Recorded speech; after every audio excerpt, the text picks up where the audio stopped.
Hello friends, welcome to bio Shiksha. आज जो video series हम शुरू करने वाले हैं वो टारगेट करेगी मेनली सीएसआई नेट को, गेट एग्जाम को। इसके अलावा बीएससी एंट्रेंस या एमएससी एंट्रेंस वाले स्टूडेंट्स भी इस वीडियो को फॉलो कर सकते हैं। तो आज हम बिल्कुल बेसिक एक टॉपिक से शुरू करेंगे, इकोलॉजी। इकोलॉजी के डिटेल में जाने से पहले हम इंट्रोडक्टरी पार्ट जो है उसका करेंगे।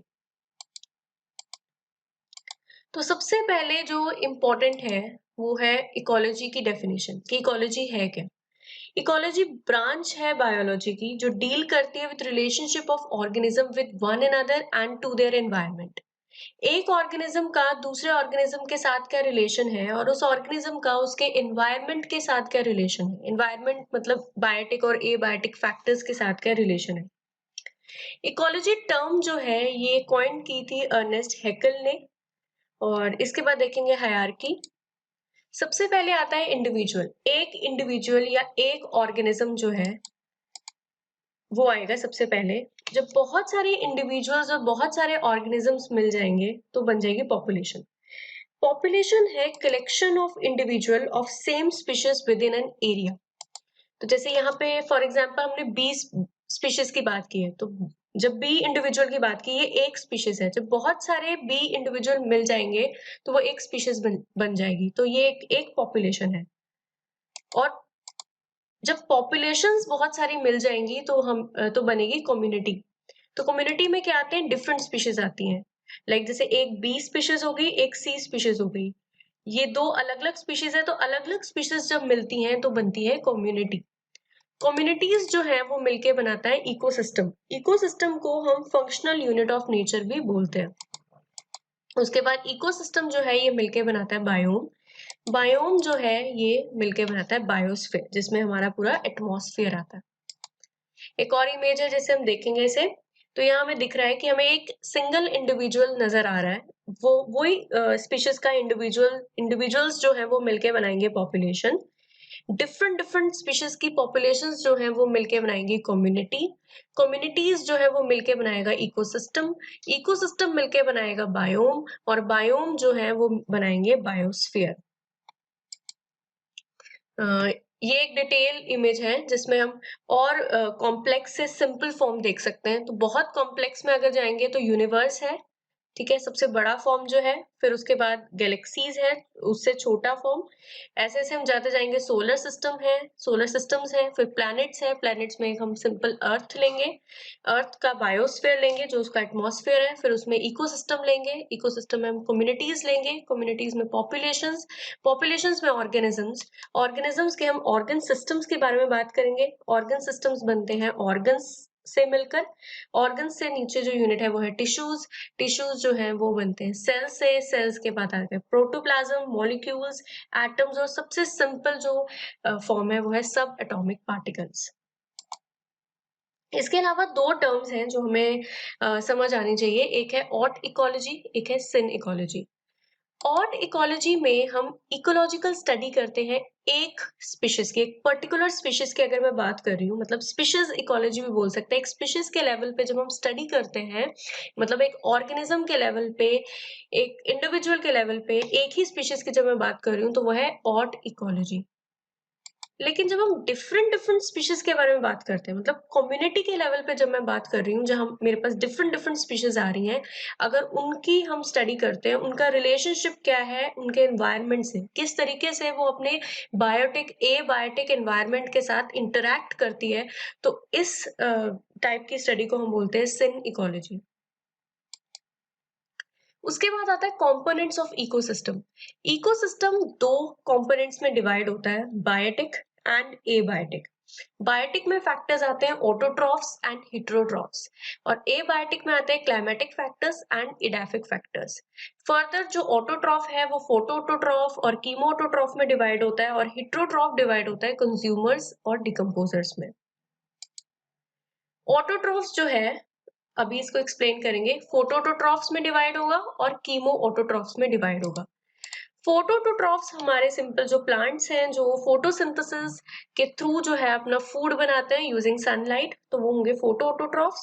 और कीमोऑटोट्रॉफ्स हैं वो ऑर्गेनिज्म जो अपनी एनर्जी डिराइव करते हैं इनऑर्गेनिक कंपाउंड्स को ऑक्सीडाइज करके। इनऑर्गेनिक कंपाउंड जैसे मैग्नीशियम हो गया, आयरन हो गया, ये सब हमारे इनऑर्गेनिक मॉलिक्यूल्स या इनऑर्गेनिक कंपाउंड्स हैं। और कीमोऑटोट्रॉफ और फोटोऑटोट्रॉफ में जो डिफरेंस है वो ये है कि फोटोऑटोट्रॉफ फोटोसिंथेसिस से अपना फूड बनाते हैं, लेकिन कीमोऑटोट्रॉफ जो है वो कीमोसिंथेसिस परफॉर्म करते हैं रादर देन फोटोसिंथेसिस। तो बेसिकली इसमें जो एग्जांपल है वो सल्फर ऑक्सीडाइजिंग बैक्टीरिया है या नाइट्रोजन फिक्सिंग बैक्टीरिया है। इसके अलावा जो एबायोटिक फैक्टर्स की बात की थी उसमें हमने कहा था क्लाइमेटिक फैक्टर्स हैं और एडेफिक फैक्टर्स हैं। तो क्लाइमेटिक फैक्टर्स में आते हैं temperature, rainfall, sunlight, humidity, fire, wind, atmosphere. और एडेफिक फैक्टर्स का मतलब होता है सॉइल फैक्टर, सॉइल कंडीशंस कैसी है, तो सॉइल का pH, salinity, nutrients, availability of water. इसके अलावा कंज्यूमर्स की जब हम बात कर रहे थे तो कंज्यूमर्स में आएंगे herbivores, carnivores, omnivores, detritivores. Herbivores basically जो प्लांट्स पे फीड करेंगे, कार्निवोर्स जो हर्बीवोर्स पे फीड करेंगे, ओमनिवोर्स जो प्लांट और एनिमल्स दोनों पे फीड कर सकते हैं, और डिट्राइटिवोर्स का हम आगे एक्सप्लेन अभी डिटेल में करते हैं। तो बेसिकली जो मेन कंफ्यूजन रहता है वो डिकम्पोजर्स और डिट्राइटिवोर्स के बीच में रहता है। तो सिमिलैरिटी ये है कि दोनों ही डेड ऑर्गेनिक मैटर पे फीड करती हैं, लेकिन डिफरेंस है कि मेनली इनकी जो डाइजेशन है वो डिफरेंट होती है। डिकम्पोजर्स जो है बेसिकली एक्सटर्नल डाइजेस्ट करते हैं, एक्सटर्नली डाइजेस्ट करेंगे, और डिट्राइटिवोर्स इंटरनली डाइजेस्ट करते हैं। लाइक डिकम्पोजर्स जो है वो कॉम्प्लेक्स ऑर्गेनिक मैटर को सिंपल ऑर्गेनिक मैटर में कन्वर्ट करते हैं externally with the help of enzymes, लेकिन डिट्राइटिवोर्स जो होते हैं वो डेड ऑर्गेनिक मैटर पे डायरेक्टली फीड करते हैं, तो उनकी जो डाइजेशन है वो इंटरनल है। तो डिकम्पोजर्स में बेसिकली जो एग्जांपल है वो बैक्टीरिया है, फंजाई है, प्रोटिस्टा है।